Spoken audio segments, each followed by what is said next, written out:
Good afternoon, everybody. Welcome to Sustainable in the City, the last episode for 2023. We're here at the end. I know. I just can't believe it. It's December. I mean, I'm very cold in my house, so I believe that it's December because I'm gonna be like rubbing my hands back and forth because this is always what happens in the winter in my house. But other than that, I can't believe that it's December. I know. Slow as fastest year ever. We've been very excited to do Sustainable in the City this year. It's been a good run. It'll be nice to have a little bit of time over the end of December and early January for us to get a little bit of rest and relaxation and see what comes for 2024. We'll give just a few moments for a few more folks to join us, and then we'll get started with our content for today.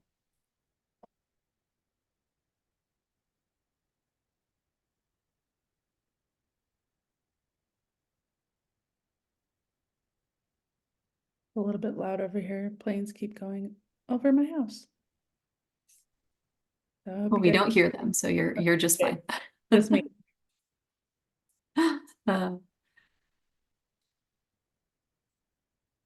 Well, it's a lovely, at least it's a nice and sunny day outside. It's a little cold, but it's nice and sunny. Yeah. I think the mornings are kind of starting off frosty and then they warm up. So I'm glad about that. And today, unlike other Sustainable in the City days, we are your guests. So we're very excited to be both host and guest today. So I think we have a good number of folks in, so why don't we just get started and see, we can, let people roll in as they will. Yeah, sounds good. All right. Well, Karissa, you want to kick us off? Yeah, welcome to the show today. In today's episode, we're excited to have ourselves. So my name is Karissa Hampton. I am the Sustainable Households Manager here at Urban Green Lab. And we also have Allie Omens here today with us, also a host on Sustainable in the City. She is the Zero Waste Program Coordinator with Metro Nashville Waste Services. And we're here to end the 2023 Sustainable in the City season by discussing our own organizations, the work that we're doing to help Nashvillians live, work, and learn sustainably in our city. So just a reminder that Sustainable in the City is a partnership between Zero Waste Nashville and Urban Green Lab. So we are typically the hosts and typically talking about other happenings around sustainable happenings around Nashville, but today we're going to be focusing on our own programs. And some of you may have joined us before, but if you haven't, we have a few little ground rules that we like to set for our discussion. Of course, it's a little different, seeing as it's just myself and Karissa today, but we have a chat feature and a Q&A feature where you can engage with us and engage with the people who are attending this webinar alongside you. The chat is where you'll want to share any resources you can think of, if you want to engage or support anything that was said, but then the Q&A is where you'll put any questions. So Karissa and I will walk through a few visuals and PowerPoint slides of some of the work that our organizations do. If you have any questions about that, you can put that in the Q&A and we'll get to those at the end. The Q&A is the little button with the two thought bubbles, or the two speech bubbles rather, at the bottom of your Zoom screen. And as a reminder, these episodes are being recorded. They are posted to YouTube on a playlist that Urban Green Lab hosts after the episode airs. We also will send out a follow-up email with any resources shared and the link to the recording so you can go back and see anything that you may have missed. And to practice the use of the chat function, we have a question for you today. So our question is, what is your top sustainability tip or practice that you want to share with us? We thought we'd keep it, help y'all empower each other, help you maybe teach us something we don't know about what you do to contribute to sustainability in Nashville and specifically at your household.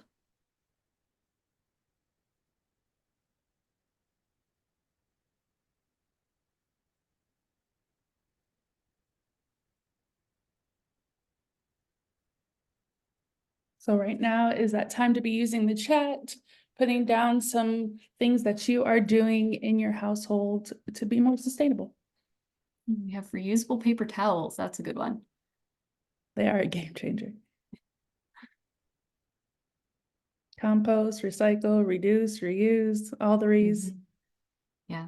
Any specific examples of reducing or reusing? We want to see if we can get some specific tips that we can all learn from. Someone learned about turnip green. Yes. Awesome. Yeah, for those of you that don't know Turnip Green, it is a fantastic place where people can donate random materials, some arts and crafts supplies. There's some home DIY kind of construction materials, like little pieces of wood and other things. So a lot of good reuse happening there. And it's a pay what you can kind of operation. So it's great to have that access for folks. I know they're doing some kind of holiday sale as well for different crafts and things like that too. Yeah, awesome. Ah, Making blankets someone. out of old t-shirts. That's awesome. For sure. I also do the same thing. I have a half-finished blanket of some t-shirts that I really need to get back to, but those half-finished crafts, those always get you. Someone takes used glass bottles to the convenience center. We'll talk more about Metro Nashville's convenience centers when we talk about our programs, but thank you all for sharing these tips. It's really nice to hear what all of you are doing in this space before we turn it over to ourselves to talk about what we do to improve sustainability in Nashville. So Karissa, why don't you start us off with Urban Green Labs programs? Sounds great. Let me go ahead and share my screen.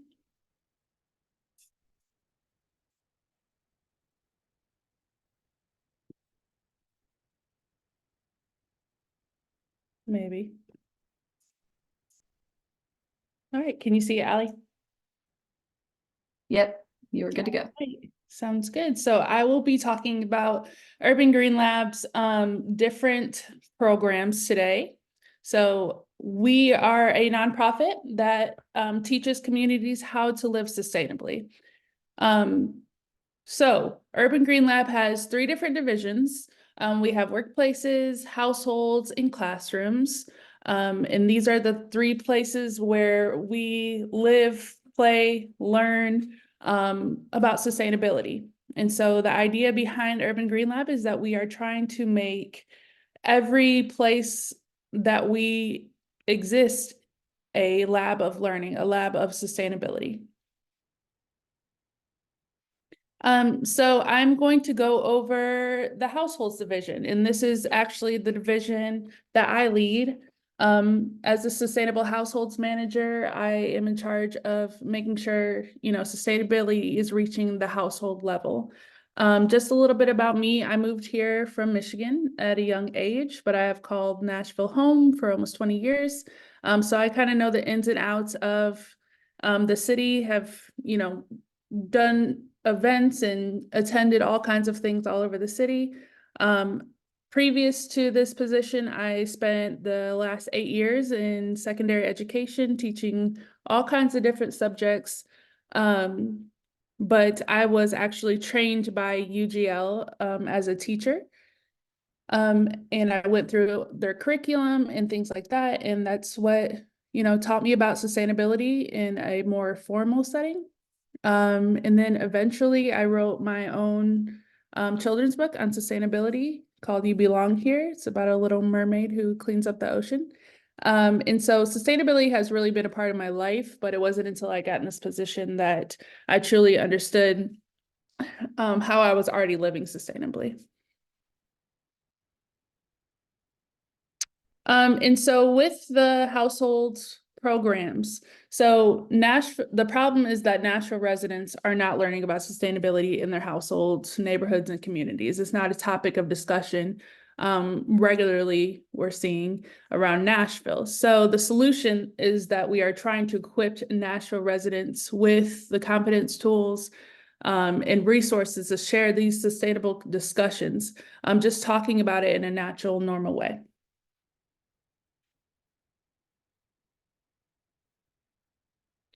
So the first program of households is actually Sustainable the City, which you guys are tuned into right now. So these are just some stats that we have pulled.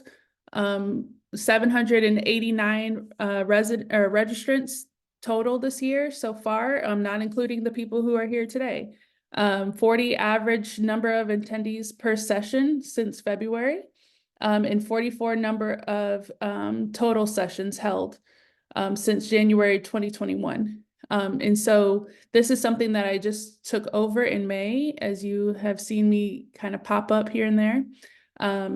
But I'm super excited to get our education around sustainability into households via this webinar that you are tuned into right now. And then the second program in households is actually the UGL Volunteers Pilot. So this is a pilot program that we have been, that we launched in July. And this is our idea of trying to equip, I guess, different households in Nashville to talk about sustainability on their own time, in their own language, and to really truly connect with those people who they already talk to. So whether that be a text message, whether that be sending a video to your neighbors or friends, or sparking conversation at your faith community, the idea is that you are talking about it at the household level, in your community level.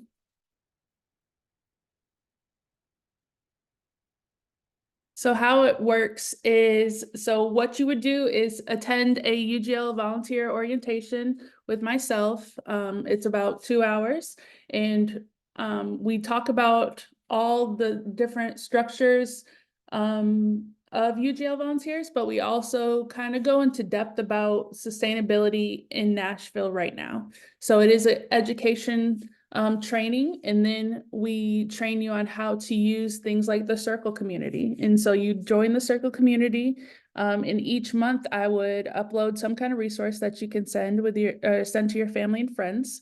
And so each month you have some kind of new topic, whether that be food waste, energy conservation, water conservation,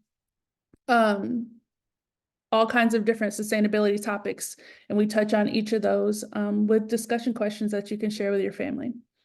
And then at the end of a discussion, you would have somebody fill out an impact survey so we could get some of that information back, and to see how far is Urban Green Lab, I guess, in Nashville, how far are we reaching? And then you would fill out activity report. This would let us know, how many people have you talked to about sustainability this month? What places have become a lab of learning because you are, extending our mission. So this is what, some of those challenges might look like. So for example, the topic might be food waste, and we have a resource called the Strawberry Video that would show you kind of all the resources that go into creating a strawberry. Or something along the lines of the topic would be water, and you would fill out some kind of water calculator footprint to kind of find out how much water you use in a day or a week or a month.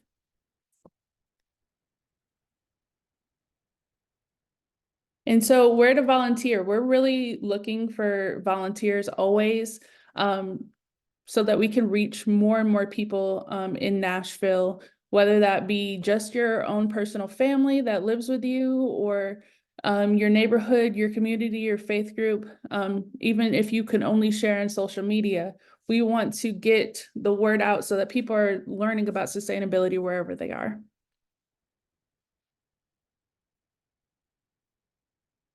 So since launching this program, we actually have 54 registered volunteers in Nashville right now. 34 are are trained and out in the field doing this work right now. And then so far we have reached 13 of the 31 zip codes here in Nashville. So we're really proud of these results in just these, just these pilot months. And we're going to be making a couple changes and launching the new and improved program in 2024.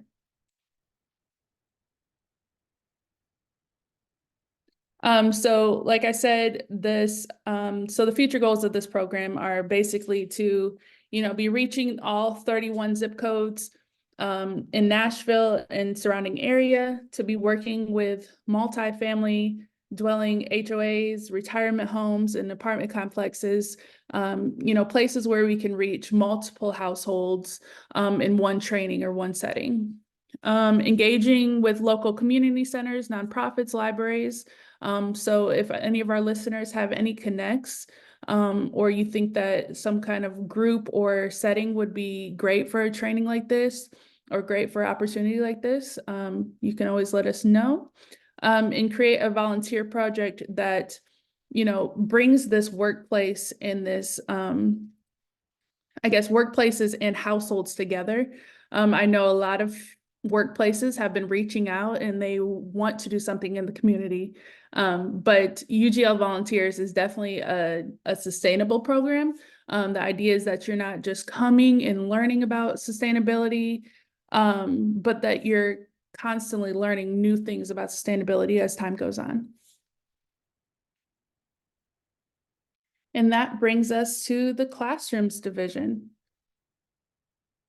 Classrooms division is very dear to my heart. As I said before, I learned about Urban Green Lab by doing the actual classrooms sustainability training. But this is our fearless leader for classrooms. Her name is Christina Langoni, and she is the director of education.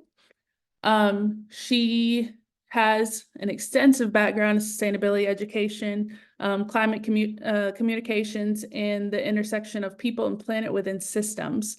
And so she has been leading that, and we are also hiring for a new, sustainable classrooms manager. So if you are interested after you hear about the programs, I definitely encourage you to apply. So the problem is that students aren't learning about sustainability in a systemic way. So there is no Tennessee standard directly addressing sustainability.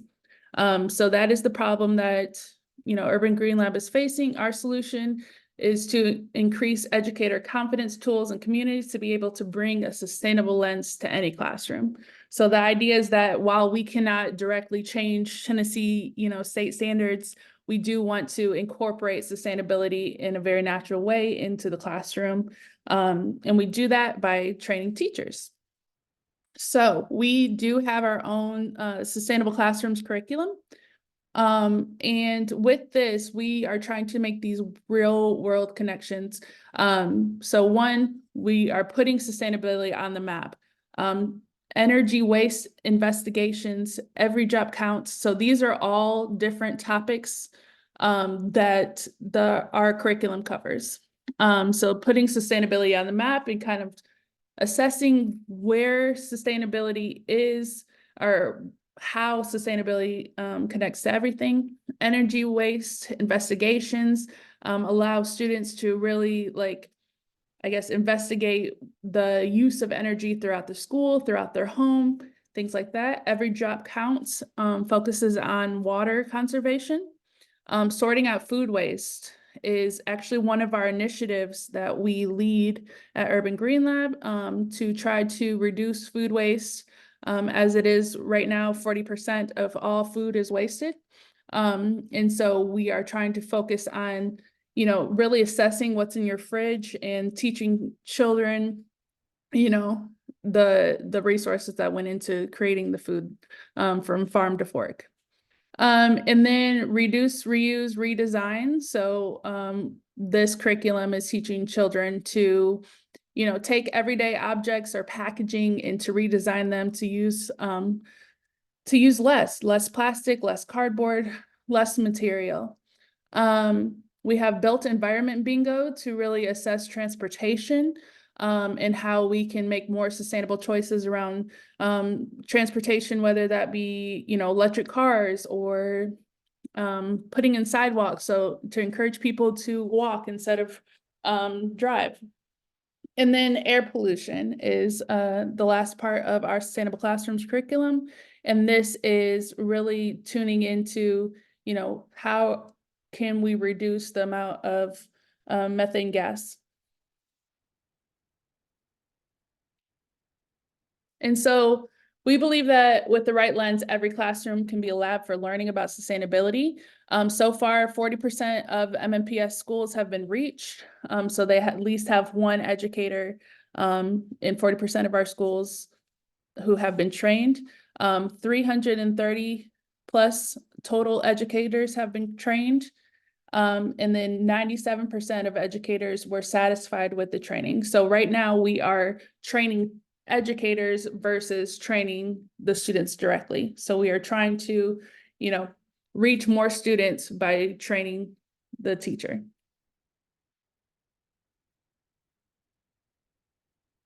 So sustainable classrooms. So you do get professional development training for any K through 12 educators. So you do get those professional development points. Learning community for continued engagement after the training. So we do have the Circle community, the same platform that the UGL volunteers uses. And then you continuously get updated with a toolbox of resources. So all kinds of anything from, I guess, do nows or bell ringers, different activities you can learn about or use around sustainability in the classroom, and even home investigations that the students can take home with them and to, continue their education with their family. And so educators will develop a sustainability lens for any K through 12 classroom. So the idea is that they're putting on this lens of sustainability instead of, feeling guilty about what they're not doing. They focus on what they are. And so it builds this confidence, this idea of thinking about things in a different way, thinking about a shift in perspective. When you look at, the water usage, or you look at different redesigning, or you start to redesign packaging, you are starting to actually think about how can I use less? How can I reuse? How can I redesign? And so these tools are super helpful as someone who has went through this program and did the Sustainable City Challenge. And, applied this curriculum. I thoroughly enjoyed it. And it's super laid out to the point that you barely have to do anything as an educator. So we strongly believe in this educator program, which was the first of the programs for UGL. So like I said before, we are hiring for a new classrooms manager, or other ways that you can engage with sustainable classrooms. You can join us on the MMPS PD days. So if you are an educator or a teacher, K through 12, then you can go ahead and sign up on our website. And then you will get enrolled in Circle. And if you have already been trained and have not enrolled in Circle, be sure to reach out and begin getting our newsletters. All right, and then that brings us to our third division. So this is Jackie. She is the Sustainable Workplaces Manager. She has served as a nonprofit operations, events, and development professionally in Washington, D.C. And she is basically the leader of all things workplaces. So who works with her is Bethany Edwards. She is the workplaces coordinator, and she received her bachelor's of science in psychology and social work. And she has also worked as an educator in her previous career. So we have a group of educators as we try to, teach Nashville how to live sustainably. So the workplaces program. So there are 4 workplaces programs. workplace certification, sustainability roundtable, B Tennessee, and new hire orientation. So Urban Green Lab certification is this opportunity for workplaces interested in embedding these sustainable practices into their culture, so the culture of their workplace. And so Urban Green Lab assesses how educational your workplace is already, and provide suggestions on how can you improve these sustainable efforts, and connect you to a wider, I guess, sustainability community. And so actually, this picture right here was just at our last sustainability roundtable at Crema Coffee, where we learned about the best practices around sustainability from several coffee shops, in those who are, selling or branding sustainability within their workplace. But it's a really great community. And you are able to, learn about all kinds of different things. I was enlightened, and I work in sustainability at our last meeting. And so course offerings after your assessment. So after you have, kind of gotten those suggestions, you are able to get some strategic planning assistance, some green team coaching so that you can learn about how to implement a successful green team within your workplace. So you can also receive training, so Sustainability 101, new hire sustainability orientation, a training on food waste, our initiative, or our other initiative, which is environmental justice, and then a training on sustainable swaps. So there are all kinds of different trainings that you can take based on your assessment. And then ways to connect would be the Nashville Sustainability Roundtable, which I'll talk about next.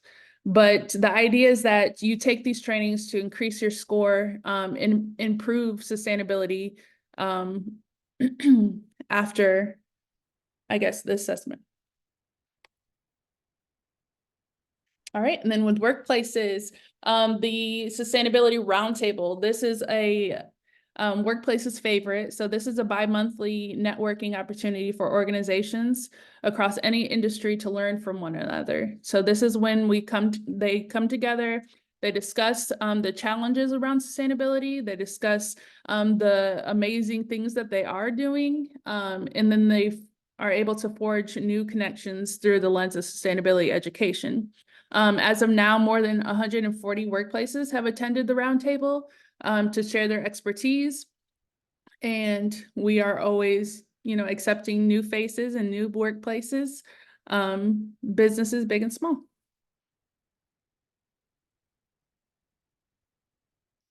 So Workplaces also works with B Tennessee. So B Tennessee, we plan to work around serving 3 core audiences. So we connect with the existing or Tennessee B Corps with meaningful resources and build community. So this is a certification. So we discuss the power of pursuing certification and why it's so important to have even that B Tennessee logo on your products or your workplace.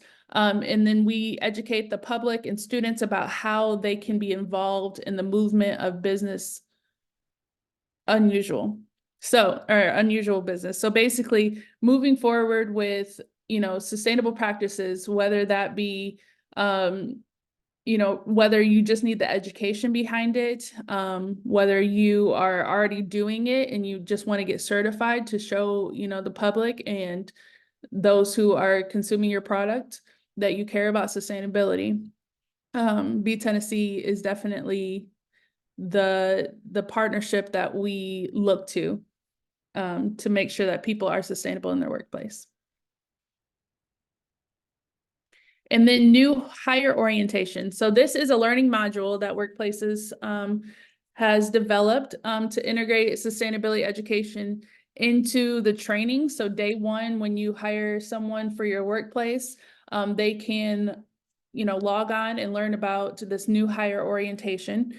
And they can go through all topics of sustainability happening here in Nashville and kind of get an overall view. If sustainability is important to your workplace, you want your new employees to be coming in, learning about that information on day one.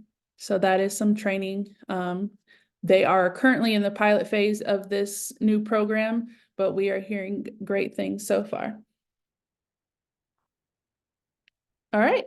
And so with that said, I'm going to go ahead and switch it over to Allie.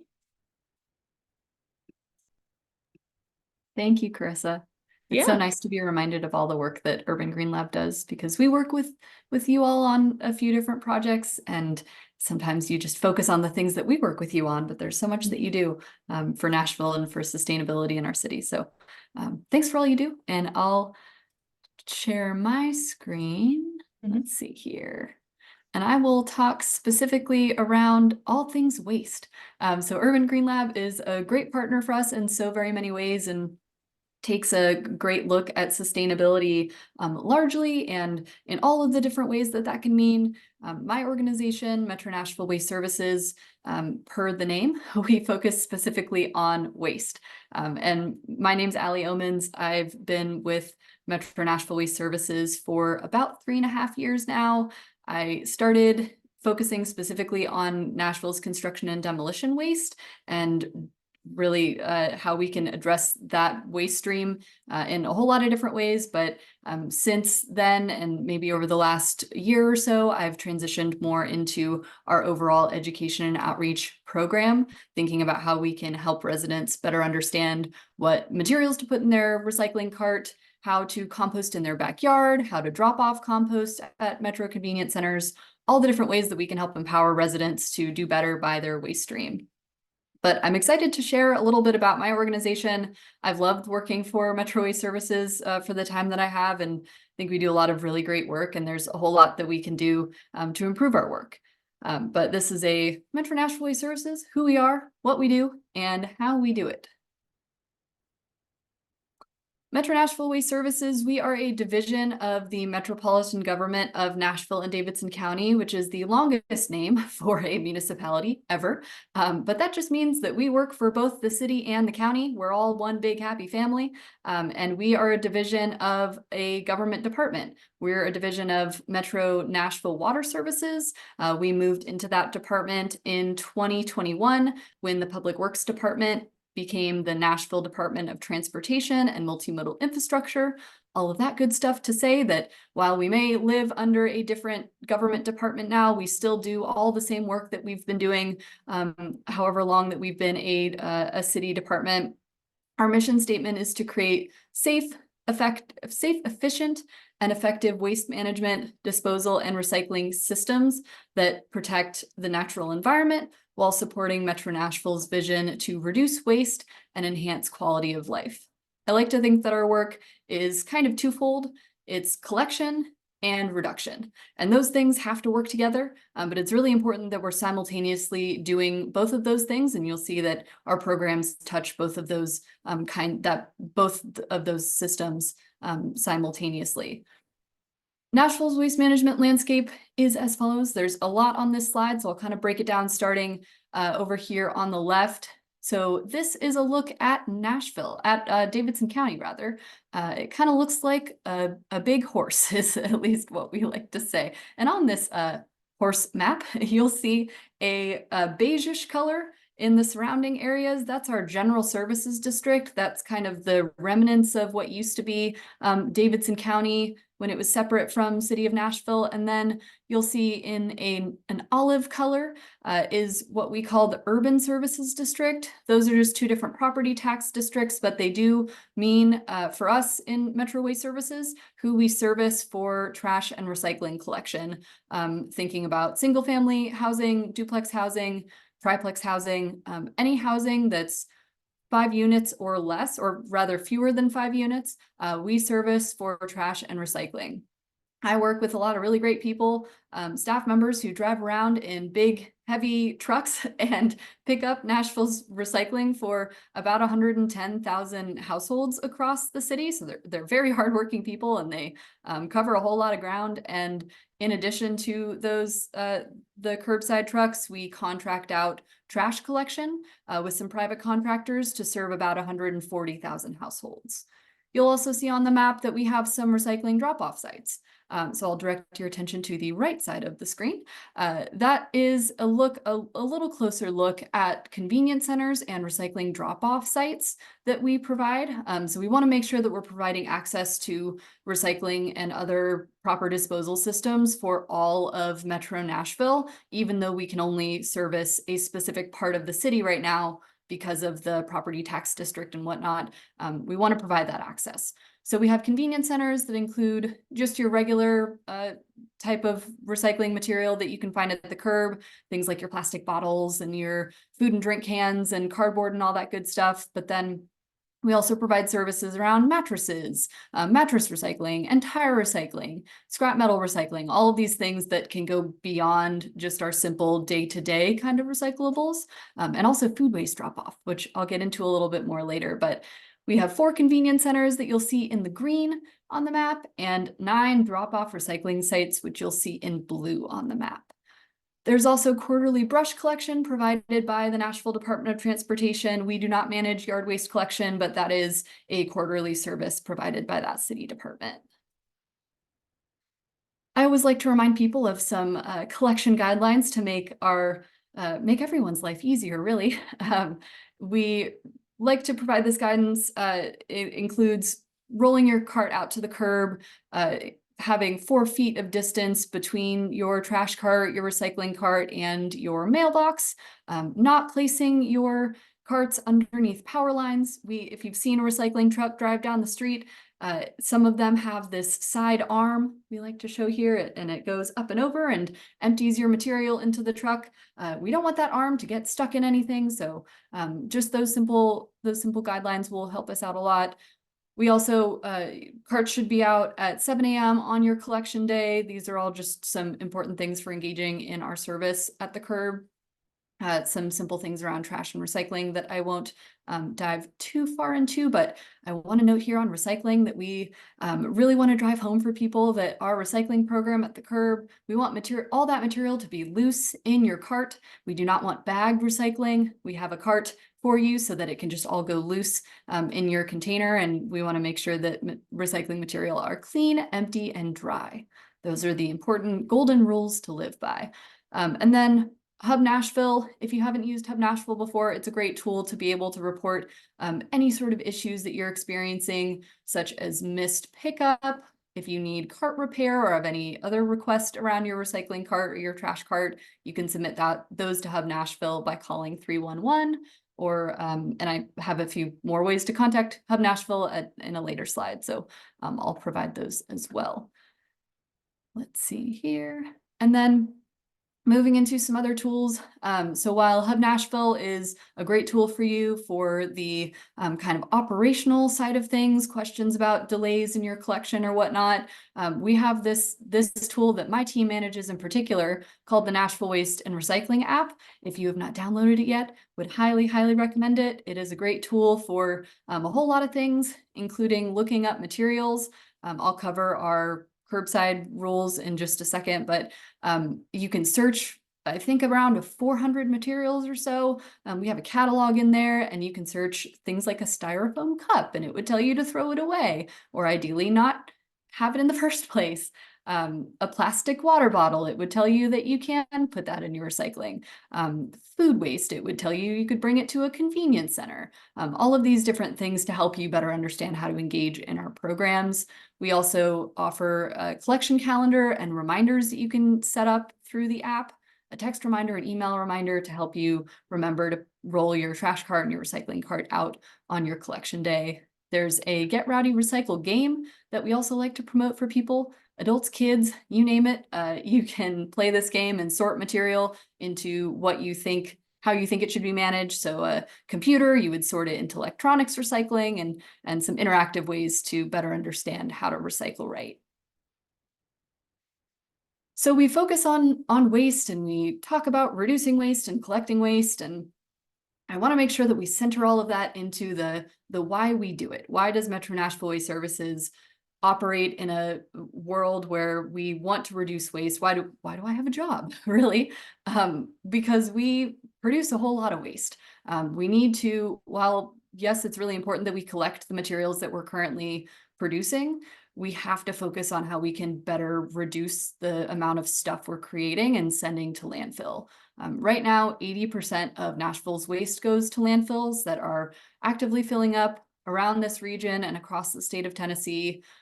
We are below the national average in our recycling participation rate. So how many people are actively putting material into their cart or even engaging in recycling in like an apartment or at a private business. We're behind cities like Austin and other peer cities that we look to try to keep up with.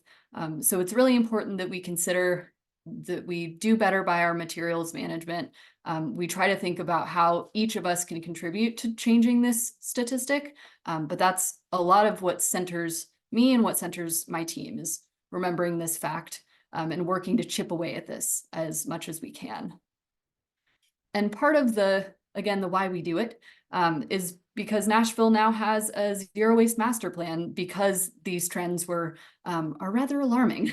So Nashville Zero Waste Master Plan, it was adopted by Metro Council in 2021 to provide a roadmap for how we can address that rate of the materials that we're sending to landfill and increase diversion in a whole lot of different meaningful ways. We're very thankful that Metro Council adopted this plan, and it helps provide us a roadmap in all of the different ways that we can address the materials that we're sending to landfill. Some of them in particular, I have here on the screen. They include increasing recycling participation. So you'll note that we have about 140,000 households that we service for trash carts, and then 110,000 that we service for recycling carts. So that leaves us about a 30,000 household gap in how many people have both a trash and recycling cart that could have both. So just that alone can help us, of course, but recycling is not everything.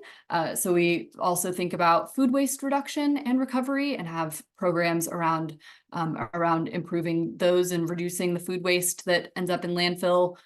And then construction and demolition waste. I mentioned that was a program that I started on when I first started with Metro Waste Services. That's because construction and demolition waste, so the waste from building sites around the city, that contributes to roughly a third of Nashville's waste to landfill, and there are a lot of highly recyclable materials. So that may not be something that residents touch day to day, but it's really important that we think about it for our team's efforts. And in all of this, underlying all of this is public education. It's really important that if we're providing programs for people to engage with, that they understand what is being asked of them. So on the recycling side, we have all of these little tools that we use, webinars, the Nashville Waste and Recycling app, signage, all of these things to help people understand how to engage with recycling. And me and my team, we make up the Zero Waste Nashville team, which means that we focus specifically on education and outreach within Metro Nashville Waste Services. So education, very, very important. It's really important that we're helping people understand how to properly recycle, how to properly compost, in the things that they can actively engage with. On the composting side, I mentioned because we offer these drop-off sites at convenience centers, we want to make sure that people know how to use them, know what materials should be composted. And an exciting program that we have too is our food scraps pickup pilot, which I can share a little bit more about. Nashville's recycling programs. I will fly through these, but as a reminder, here are some of the materials or the broad categories of materials we accept curbside. Big thing here that I'll note, if you haven't heard our spiel about what plastics we accept only plastic bottles, jars, and jugs, which means anything with a neck and a cap. We want everything to be loose in your recycling curbside cart, and we don't, I guess I'll just leave it there, but plastic bottles, jars, and jugs, focusing on shape and size rather than the confusing number that you may see on the bottom of the container. And then drop-off recycling. We do not include glass in our curbside, but we do include it at the drop-off centers. So you can take glass. We did see someone in the chat mention that earlier. So good on you, whoever brings their glass to a convenience center. I do it too.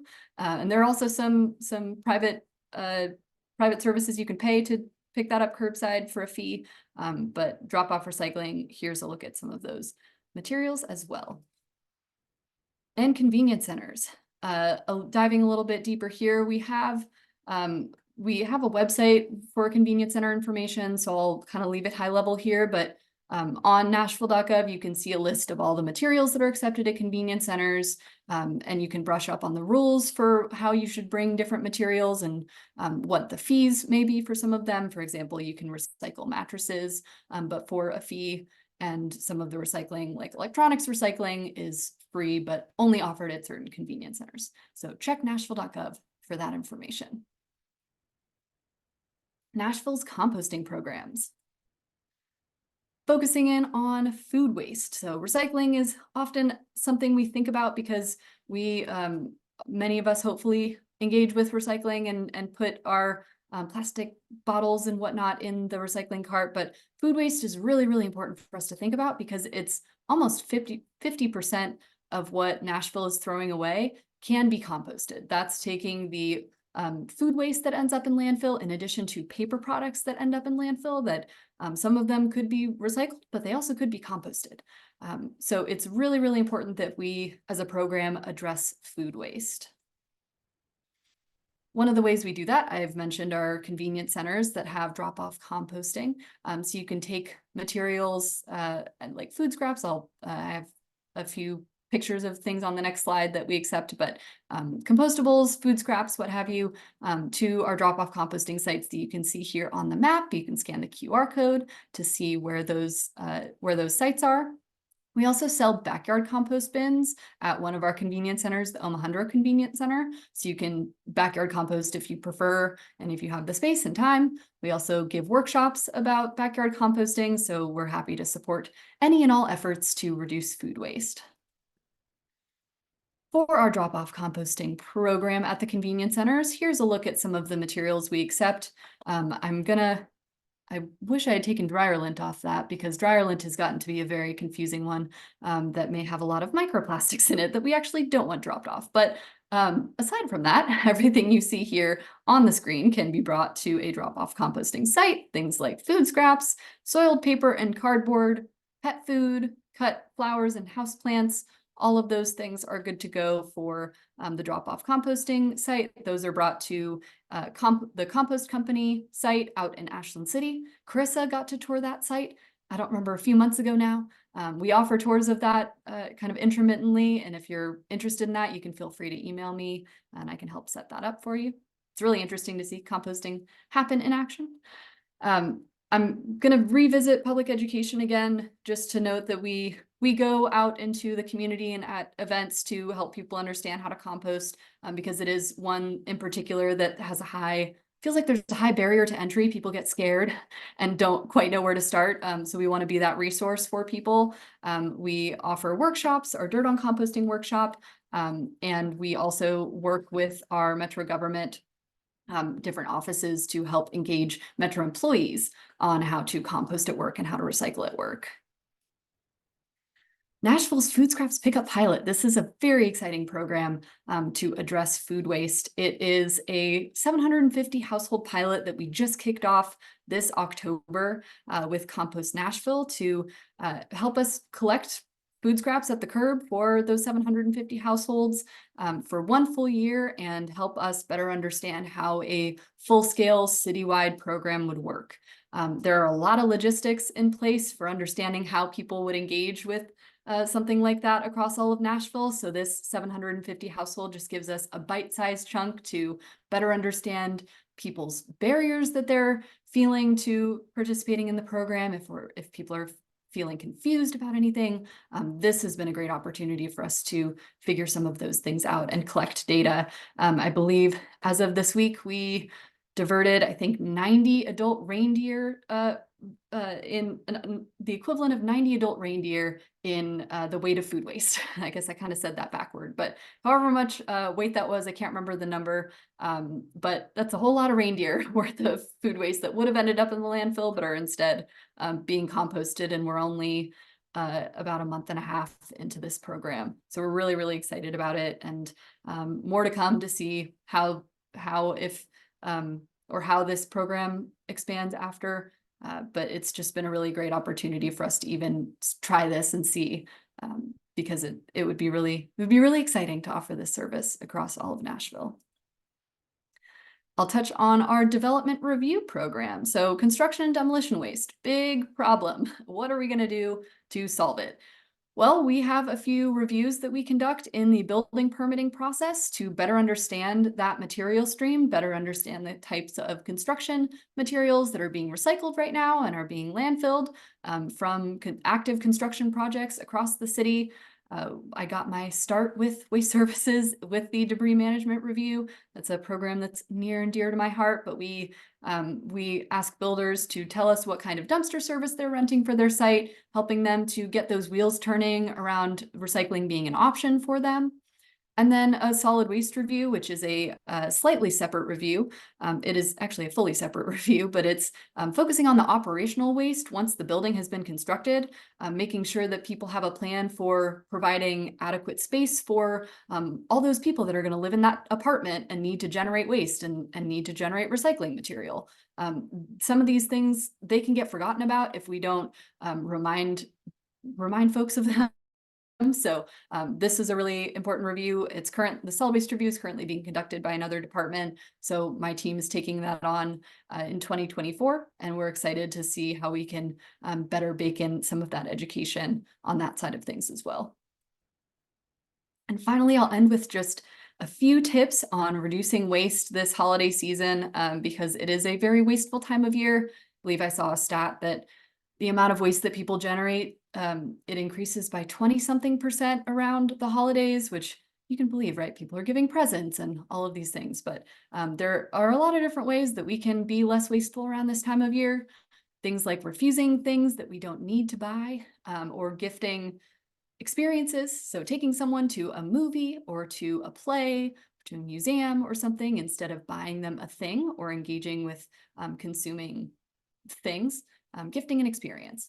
And then reducing waste. How can you think about how you're gift wrapping for this year, considering wrapping reusable or wrapping recyclable, wrapping with newspaper or something you already have, reusing any bows and things that you may be gifted from your lovely family members who may want to cover everything in glitter and bows and everything. How can you reuse those for next year? And then recycling cardboard boxes. It seems like a very simple thing, but we still see a lot of cardboard ending up in the landfill. So always a helpful reminder to recycle your cardboard boxes. And another tip that we like to drill home, it seems like a simple one, but it's actually something that a lot of people don't think about, is using reusable dinnerware if you're hosting a party for the holidays or something like that. Using reusable and using things that can be washed in your dishwasher or washed by hand instead of, even though the single-use holiday plates may look really cute, they are one of the many ways you can maybe resist the urge to buy that thing and reuse the things you already have, that can be dressed up with fun other reusable decorations, instead of buying the single use. I mentioned wrapping reusable or recyclable, but just another plug that tissue paper is not recyclable in Nashville's program. So keep tissue paper out of your recycling cart this year. Keep glittery and shiny wrapping paper out of your recycling cart this year. Anything that is especially papery, like a paper bag that's not covered in glitter, that would be fine to put in your recycling. But any way that you can consider waste and consider recycling and reusing in your holiday decisions this year, we all very much appreciate it. The earth appreciates it. It's just really important to think about the little things we can do this time of year and all times of year to make a difference. And with that, I really appreciate y'all being willing to hear about all the very many waste things, at least in my world. I mentioned Hub Nashville. Here's just a look at their contact information again, where you can report any curbside related issues or drop off issues. Oh, this is a very important note that I almost forgot to mention. If you see that a convenience center or drop off dumpster or roll off is full, because we know that a lot of people bring materials to the convenience centers, they often get full, especially the cardboard dumpster. Please report that to Hub Nashville. That is the only way that our staff is able to know that those containers are full, especially at the unstaffed drop-offs. So if you go to one, you see the cardboard overflowing, don't just put your cardboard next to the dumpster. Report it on Hub Nashville so we can help get it taken care of for you. And download the Nashville Waste and Recycling app. And I think that's all the plugs that I have. So Karissa, do we have any questions for the both of us? Yeah, we have actually quite a few. And so we'll do our best to answer them. I will say somebody asked about a copy of my children's book, which I'm Love glad. that. But yeah, it's on Amazon and Target and Walmart, and yeah, you can definitely purchase that online, Barnes and Noble, wherever. That's awesome. Yeah. Love that. Let's see. So I saw this one was aimed towards you. Is the data that Nashville uses to compare their recycling rates with other cities publicly available? If so, where could they find that? Oh, that is a good question. It's publicly available in that any kind of government information like that is always public record. I can see, I'm seeing this is from Joelle with TDEC. Joelle, I will send you an email and we can connect about that, because it's also, it's related to the annual reporting that we do for y'all, for TDEC about our recycling rates. And also it's just by word of mouth. We compare and contrast with other programs a whole lot, and work with Austin in particular a lot. And yeah, we like to compare where we're at in recycling rates.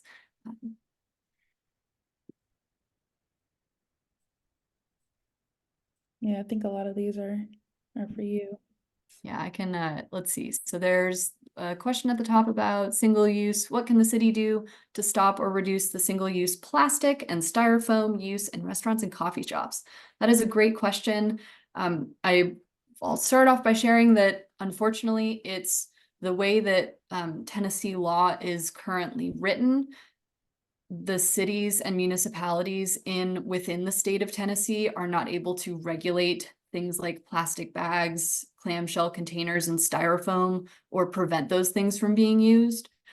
There was a piece of legislation, I think in 2019, that the Tennessee state legislature passed that said that it is a state issue. So essentially the state would have to ban, or maybe they wouldn't ban it, but the state would have to rule across the entire state on reducing and requiring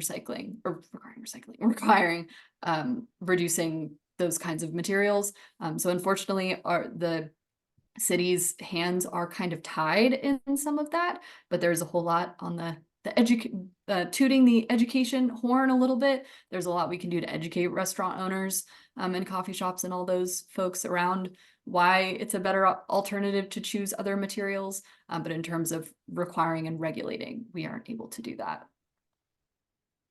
And I will say, like, the workplaces, when they do come together for those sustainability roundtables, they are educating them on, more affordable choices, because it is a decision. You have to be proactive in order to, cut those things out. So yeah, I would suggest, telling them about the sustainability roundtable. Awesome. There's a question about the C&D regulations submitted to Metro this coming year. The one from this year was withdrawn. Yes, we are actively working with the new council members that came into office just a few months ago to see how we can chart a path forward with construction and demolition diversion legislation. If you were not aware, there was a piece of legislation that was introduced in the last council term that would have required commercial construction and demolition sites to divert recyclable and marketable materials from landfill. There was a limited amount of time in that council term, so it did not make it through in time. But we are absolutely hoping to work with council members to bring that back around. And how can we keep involved on this regulation? We will send updates through our newsletter, the Get Rowdy Recycle newsletter. If you're not subscribed to that, we will have public meetings around that issue.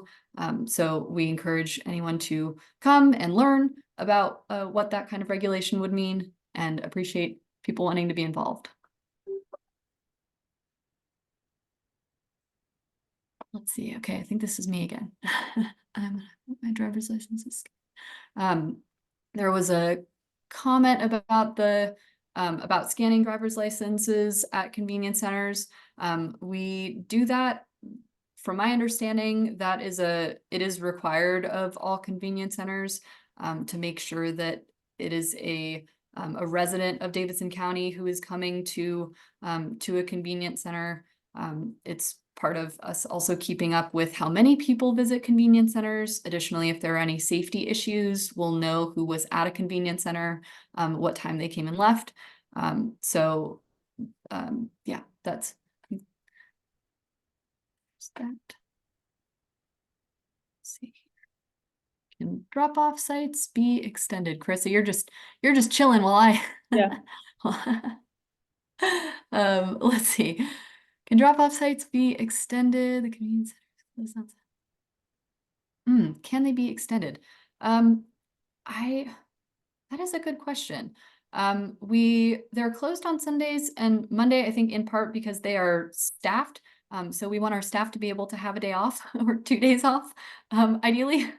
And but we understand that it's that can limit your use of the convenience centers. The drop-off sites, the other 9 drop-off sites are always open for any of your kind of household recyclables, like the plastic bottles, jars, jugs, food, and all the things that you could put in your curbside cart. You can also bring to a drop-off site that are 24 hours a day, 7 days a week. And glass.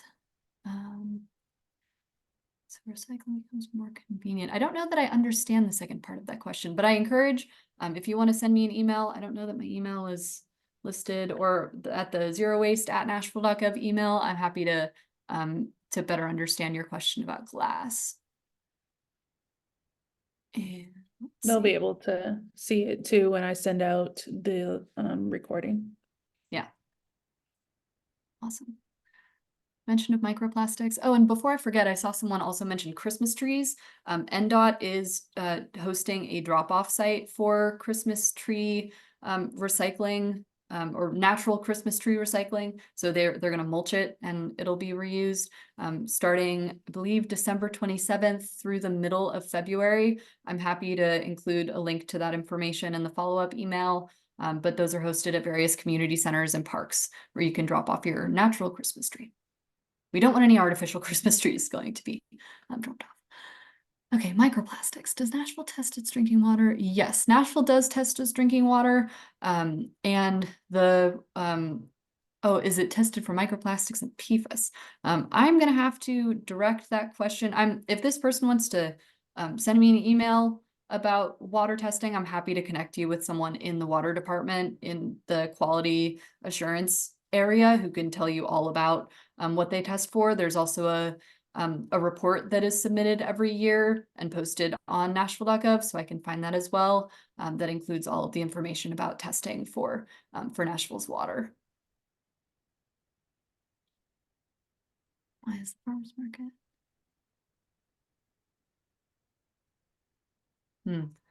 That is a great question about the farmers market. Yeah, I don't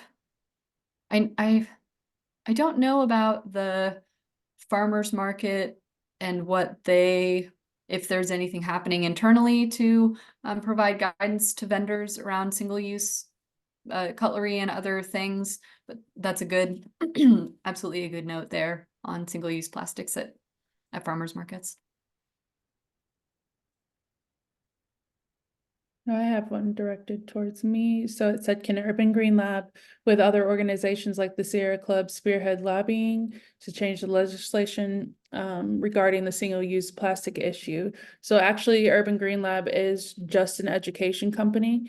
The idea is that we are, educating on what is happening in Nashville around sustainability. And while we, might feel a way about the legislation, we are solely here to educate, and then hopefully with that education you can make some positive change, but we are focused on that education piece.